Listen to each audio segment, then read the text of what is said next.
When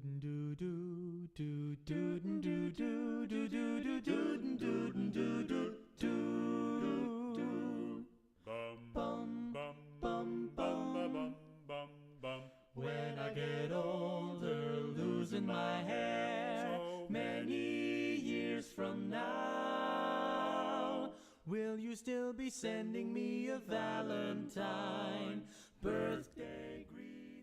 Good afternoon. My name is John Lutz. I'm the Executive Director of Elder Services of Berkshire County. I want to wish you a Happy New Year and welcome you to Berkshire Senior TV. Today we're going to start off the new year with maybe what would be a good resolution for everyone, and that's what do we do about getting ready to pay our taxes coming up in the next few months. It can be especially important for elders and for seniors to have their taxes done correctly and appropriately to make sure that they use their resources appropriately. So fortunately we have an expert with us today from the AARP Tax Assistance Program, and that's Ron Kelly. And Ron's going to talk to us about the kinds of services that AARP is providing in Berkshire County and where people can get services. So welcome to Berkshire Senior TV, and maybe start with kind of a big picture. What is the AARP Tax Assistance Program? Yes, just to set the record straight, my last name is Terry. Oh, I'm sorry. Not Kelly. Sorry. Ron Terry. Ron Terry. The tax aid program in Berkshire County is set up to assist elderly or low-income taxpayers, 50 or older, but we really don't turn anyone away. At least we haven't so far. We would ask that anyone with a high income, even though you might be elderly, to kind of take it on yourself and get your taxes done a different way. Mm-hmm. Our services would better be served by serving people with little or low incomes that need the help. We have several locations in Berkshire County. I happen to be the local coordinator for Southern Berkshire, mm-hmm. which includes sites in Lee, Lenox, and Great Barrington. In Lee, it's a senior center. In Lenox, it's the community center. And in Great Barrington, it's also the senior center. And I might just add, those are all locations that seniors are served already, so they should be familiar, and also our lunch sites for congregate meals, so folks could come and maybe make a day of it and having lunch and getting their taxes done. Yes, we're very familiar with senior lunches. Food always attracts people. So, but you're not just in South County, you're throughout the county. Absolutely not. We are in Pittsfield at the Froyo Center. We have locations in Adams, North Adams, Williamstown, so north to south. Now, I know there's a part that you have to have seniors come and have their taxes done, but also there's the part where people are assisting them. So maybe let's start with a little bit about the kinds of folks and people that might be interested in being a volunteer for the program and the kinds of skills or interests that they might need to have. Good question. We are interested in getting volunteers each year. Primarily, our workforce is made up of retired people, not exclusively. We do have people who are still working, but most are retired people, and every year we tend to have some attrition, so we need to keep resupplying our core. There's not a lot that's needed, but there are some minimal criteria involved. One is to have a familiarity with computers, desktop computers, working on the internet. So you're using like a template or a web-based program to go through? Okay. Yes, we are. A few years ago, it used to be computer-based locally, mm-hmm. On a desktop. We've gotten away from that. Everything now is in the cloud. When you come and have your taxes done and walk away, we don't keep anything. Mm-hmm. There's nothing on our machines. There's nothing in our files. It's all in the internet provider service. And does a person walk away with a copy? The only hard copy maintained is the printout of the tax return for the individual. We put that in an envelope and they carry it away along with all of their supporting documentation that they came in with, and we don't keep anything. And now that so much is done electronically, are you submitting them electronically to the IRS? We are. Okay. That's our standard procedure. That's not a requirement. We do have some people, depending on the circumstances, that continue to need to file on paper. And we assist in doing it. We don't do it, but we assist them in preparing the paperwork, and so they can leave and take the paperwork to the post office and mail it away. Now, we'll go back to, and we got off track a little bit, but back to volunteers. So it doesn't sound like you need to be an accountant. Absolutely not. But you need to be comfortable, working with someone. What would you say is the most important thing a volunteer needs to be kind of comfortable with if they want to come in and be of assistance? Well, there's several things that are important. It's important that you feel like you're contributing and assisting someone who needs your help. If that's not one of your main criteria, then probably not a good fit. Probably need to be good with numbers a little bit. Although the computer does most of the work, there's still lots of paperwork involved in terms of W-2s for wages and 1099s for retirement income statements, and some people bring in stock records for the year, and then a variety of other things. So you need to be comfortable with working with those kinds of forms and paperwork and numbers. Now, is this usually kind of someone comes in, they bring their stuff, and is it like a one-time thing, or is it sometimes something where someone might need to come multiple times? We try to make it a one-visit deal. We are not 100% successful with that one-visit deal plan. But that's the goal, is to bring all your paperwork in, assuming there's nothing unusual going on, gets done in an hour or two, and you walk away and your taxes are over. We do have situations where people forget something. They say, oh, I did have a Social Security statement, but I forgot to bring it. In that case, we're kind of stuck. We do what we can, and then they have to go away. Sometimes they come back the same day, but mostly they make another appointment and come back to finish later. So in a situation like that, are you saving anything, or is it just you're just kind of making sure you got all the documents in order and then you input it all at once?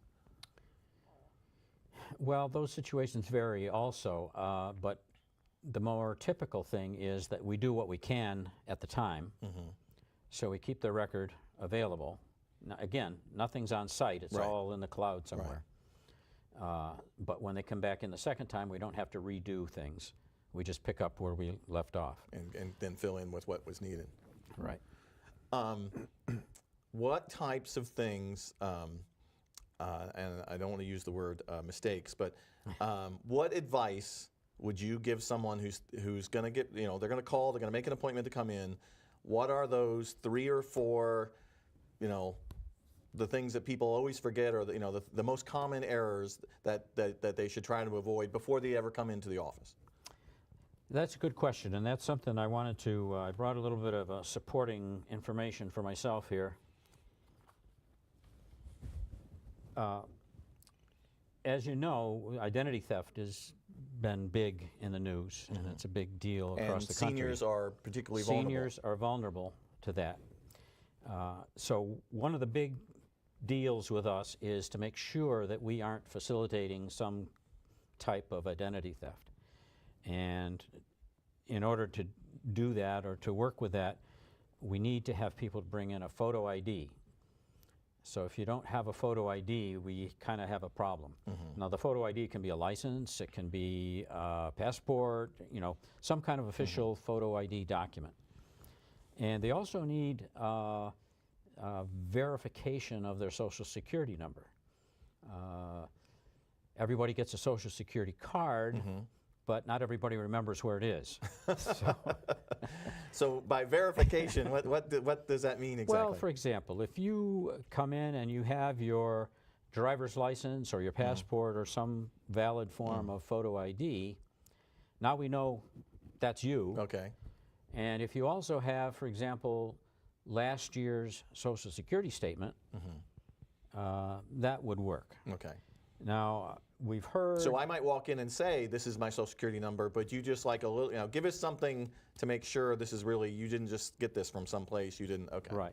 Okay. And sometimes an alternative is the Medicare card. Right. But there's problems with that because everybody's Medicare card doesn't necessarily carry their Social Security number. Right. It could Well, be a spouse's number. Right. And that can cause And I some know, trouble. especially with identity theft, a lot of places, used to use either some or all of the Social Security number for ID, and a lot of places have gone away from that because of the identity theft issue. Including the government. Right.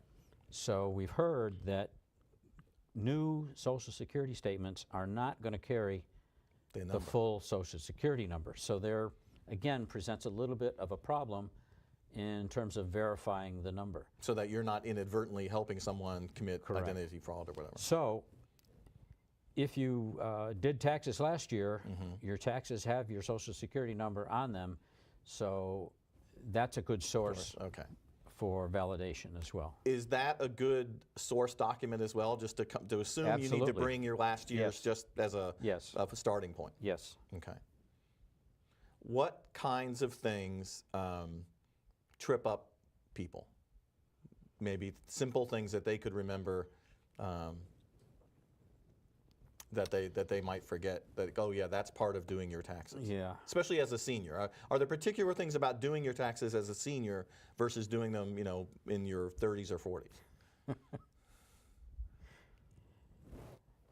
Well, the biggest thing is the first thing we talked about, is the identification, the certification of who you are, to make sure that you, in fact, are who you say you are, and we aren't creating an identity situation. But taxes can, to some people can be a little bit threatening. And if you don't have complexity in your financial life, then it's not really a big deal. You have statements from Social Security that tell you what your Social Security income was. You have statements from your pension, if you have a pension. One of the things that we have a little bit of difficulty with, not a lot, but a little bit, there's a certain thing called the circuit breaker in Massachusetts. Right. A lot of people don't know what the circuit breaker is. And could you tell everyone what that is? Okay. Yes, I can. It's an acronym that we use for a program set up by the state that tries to compensate people who are 65 or older, who have low income, but still own a home or rent, and it is a mechanism to get money back in their hands.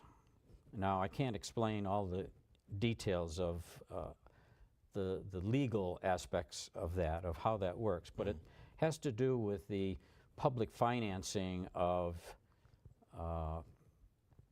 towns and cities and water and sewer districts. Now, would this be analogous to, on the federal level, the earned income tax credit type thing, where they're trying to look at a particular group of individuals and, like you said, get income back into their hands via, through tax? Yes, Yeah. different criteria, Right, yeah. but the same kind of thing.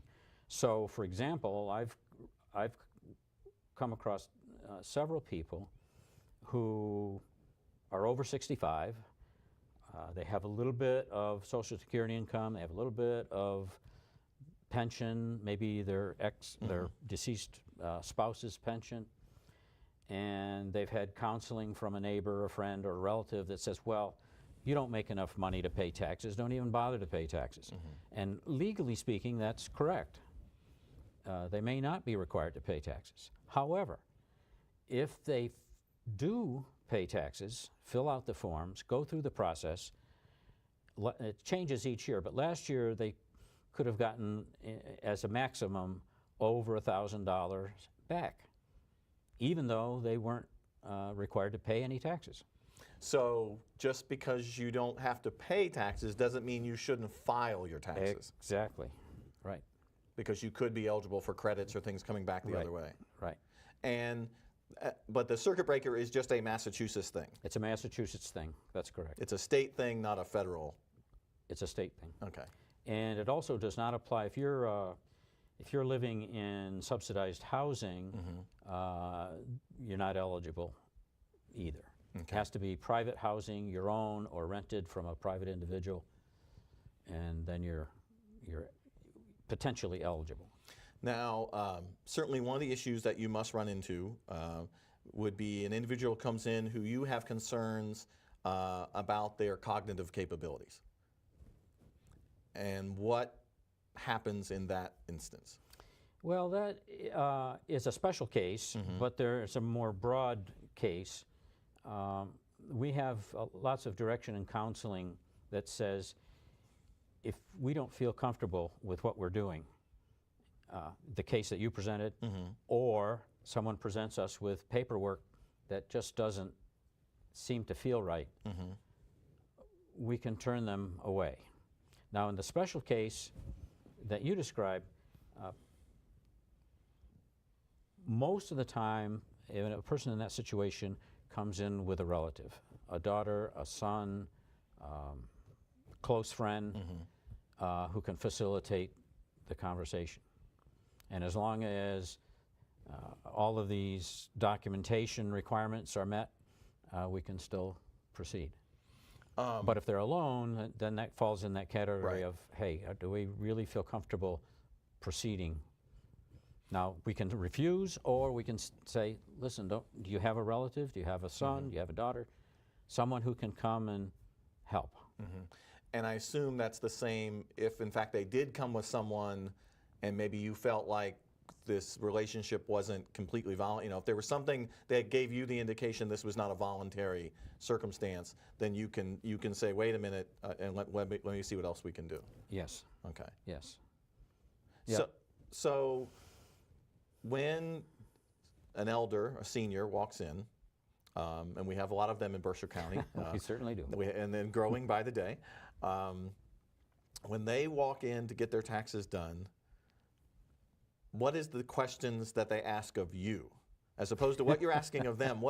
And because I think you're right. I think there's often anxiety around doing your taxes because people want to do them and they need to do them, but they're afraid they'll do them wrong and all those things. Sometimes more so than they need to be. But what's coming from the other side when you sit down with someone for the first time? Well, our process is that when someone comes in, they're graded and assessed, if you will. In order to do your taxes, we need to have these kinds of documentation. Depending on what kinds of income you had, you may need other documentation. For example, for the circuit breaker, you need verification that you paid your property taxes or you paid rent and who you rented from. So there's kind of an upfront assessment before we start doing any taxes about, is this person bringing everything they need to have? Then they're given it's about a 4-page form to fill out, giving their personal information, source of income, and a variety of other things. And that's the biggest question I get is, why do I have to fill out this form every year? I can't just bring the one from last year. But it's because you don't say, again, like you said in the beginning, this is kind of hopefully going to be like a one-time transaction. Right. And the form is there to jog their memory about maybe there's an interest income from a bank account that they forgot they had, or some other aspect of income that isn't in front of them every day, so you don't necessarily remember once a year that, oh yeah, I have to bring that. Oh, I get a check once every 3 months or something, and I don't really think about it. And it's not for very much, and that type of thing. Which I think especially with spouses, if someone's passed away, maybe they were the primary breadwinner, I know a lot of times that, if it's not tied to them, then it's often not remembered as that's income that's coming into the house. Right. And we hear that a lot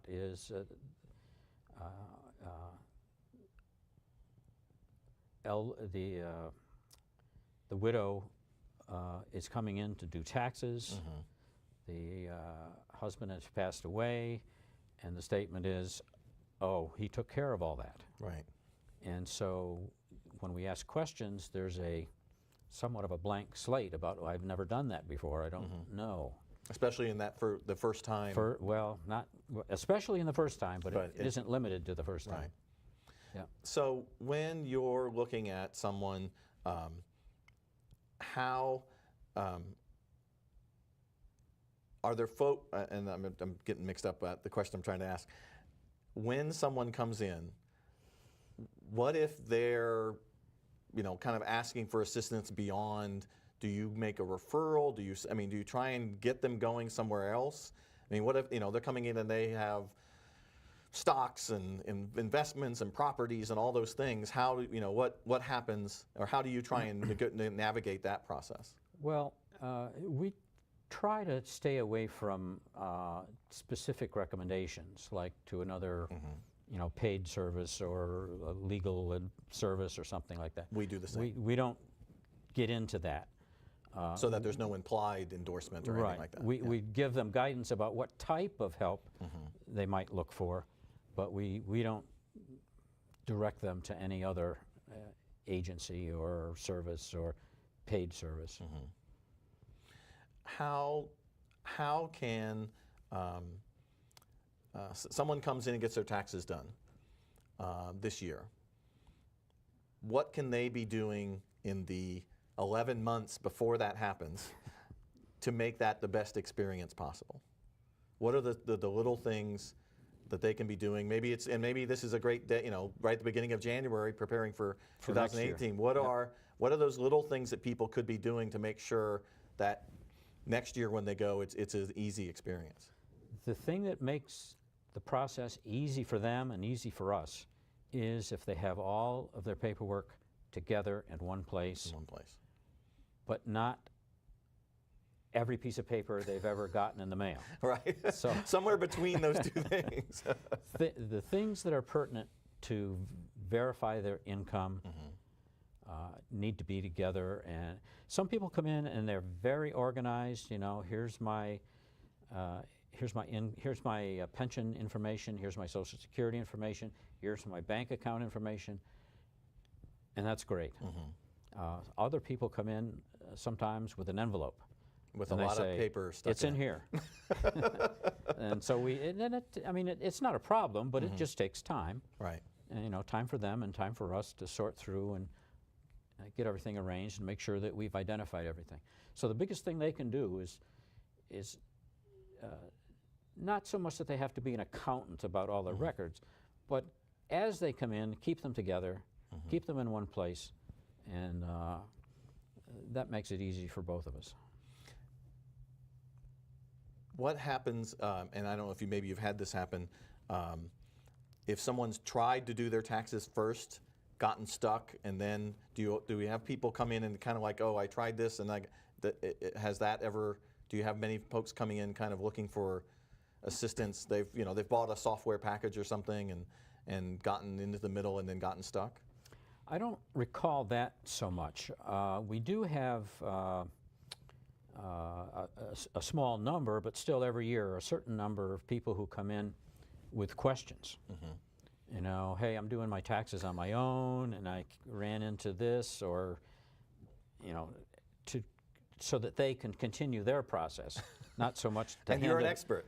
Not so much to hand it over to us to do. Okay. So I'm not encouraging that, but that does come up a few times during the year. And if you had to describe and I'll ask both of these, if you had to describe the typical AARP tax assistance volunteer, how would you describe them? Oh, golly. Retired, interested in doing something to promote help and assistance in the community. But not in terms of what their background is. It can be anything. We have ex-engineers, lawyers, retail people. You know, there's really no limit there. And on the other side, who's the typical consumer? What we would call a consumer, but I'm not sure what you guys call Typical client would be retired couple or single person on a pension with you know, a bank account and maybe high property taxes. So it sounds like that people should feel comfortable, because when they sit down, they might very well be talking to someone who's very similar to themselves. Or, I mean, that there should not be any, they're not going in to meet with a financial advisor, they're going in to meet with a fellow citizen from Lee, like yourself, and, Yes. and that's willing to help out and figure out this tax issue. Yes. So there should not be, because I would imagine, like you said, I would imagine there is some anxiety. But there's always anxiety around taxes, it seems, but going to get them done by someone else might be especially a little bit anxiety-inducing. Yes. Now, we do have people that have come year after year, and you know, it's kind of like a homecoming. You know, and hi, You've got them trained. Yeah, well, no, I mean, it goes both ways. Oh, good. You know, good to see you, and it's somebody that you know and you're familiar with their situation. We do have, on occasion, younger people that come in, and that's maybe a little bit more stressful for us because they have different kinds of situations that they deal with than the retired person. They're not just the routine client. They're not routine. They're in school, or they've got a scholarship, or they've done this or that. That, you know, they work 3 or 4 or 5 different places and have multiple W-2s, and I worked in New York for a while, or you know, I worked in Connecticut, across the line, and yeah. Well, listen, we're about out of time, and I want to thank you, Ron, for coming in. AARP does a great service, and I know you guys do a great service throughout the county. This will be shown throughout the county, and the numbers will be out, and I hope people will call and make appointments if they need them. So thank you again for watching, and we'll see you next month. I've been out till 2:45. Would you lock the door? Will you still need me? Will you still feed me when I'm 64? Dum dum dum dum dum doo dum dum dum dum dum dum dum doo dum dum. You'll be older too.